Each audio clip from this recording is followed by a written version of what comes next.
आणि अशी ठरवली, पण यांचं गणित मोडायची ताकद आपल्यात आहे. ते काम माझ्याकडे. यांची किती टोळी मोठी होत्या प्रचाराला. निरीक्षक बघा कसे गेले, सगळे पडेल पाडेल माग. जेवढे पडेल आहेत काचाचे, जे पुरे निरीक्षक आहेत. दुसऱ्या निवडून आणला तो, तुला सुचला नाही तुमच्या गावांना. तुम्ही बघा निरीक्षक शोधून बघा ना. आणि ते मीडियावर येतं बघा, बैठक मुंबईला ऐकली, काय YB सेंटरला बैठक सुरू, जथ्थे निरीक्षकाचे चालले आणि सगळे पडले. निरीक्षक साहेब आत घुसले, आमका तर लय मताने पाडलेला. लगेच ते तमका त्या निघाल्या त्या पाडल्या. आता निरीक्षकाचा अंतिम अहवाल येणार आहेत. ते निरीक्षक साहेबांनी खूप सुंदर अहवाल आणला, ते पडलेले निरीक्षक तुमचे सगळे पडेलच. आणि जिथं मराठीने पाडले ते तुम्ही निरीक्षक केले. आणि ते ज्याचं निरीक्षण करायला चाललात त्याला मराठीने पाडलं. मग कुठे निरीक्षण तो निरीक्षक आपल्या मराठ्याच्या विरोधात जो नेता गेला, ओबीसीचा असं नाही तर मराठ्याचा, तो पाडायचा म्हणजे पाडायच्या बाहेर.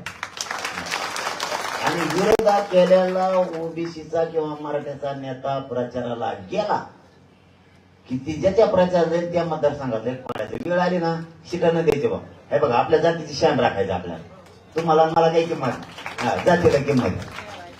समजा त्यो प्रचाराला गेला, त्यो आप्पा एका काही दुःख होतं आणि एका काही नीट होत.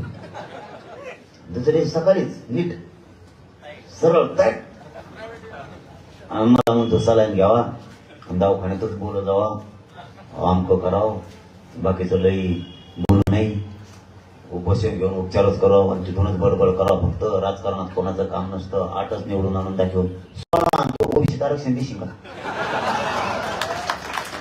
16 आणतो. ओबीसी आरक्षण देऊन तू बाहेर निघशील का? सगळे पुरे काय शिकतोय बाहेर? ते नाही जमत. लगेच जाऊन बोलून ते दुखण्यावर बोलू नये, कारण वैयक्तिक जीवन असतं, वैयक्तिक जीवनावर बोलू नये. आदर असला पाहिजे दुखण्याच्या ठिकाणी. पण दुसऱ्या दिवशी कसं काय होतो ह्यो किती मोठा प्रश्न आहे. पण बोलू नये, कारण दुःख असतं. वैचारिक मतभेद टेन्शन माझे, त्याला मी खंबीर आहे, ते बी खंबीर आहे, त्याची काही अडचण नाही. पण चला वैयक्तिक जीवनावर बोलू नये. आधार पण दुःख हे प्रत्येकाला असतं, त्याच्यावर बोललं नाही पाहिजे माणसाने. तुम्ही आपल्या तुमचं चाललं काय?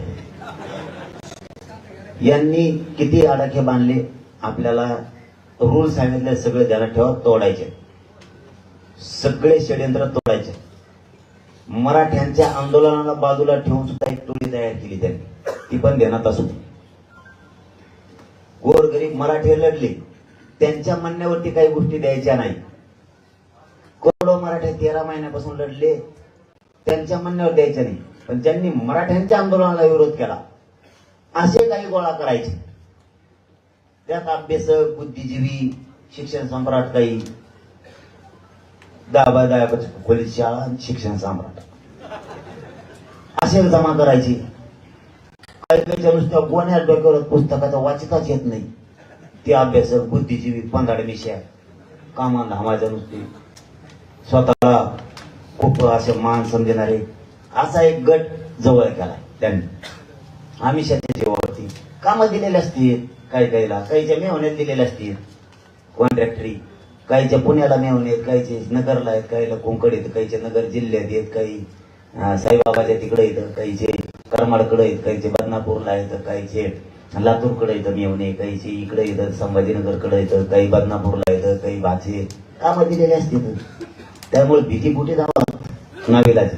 पण ही एक गट तयार केला, गट मराठ्यांच्या विरोधात. ओरिजिनल मराठ्यांचं रक्त मराठ्यांच्या विरोधात नाही जाणार. गप घरात बसत नाही पटलं.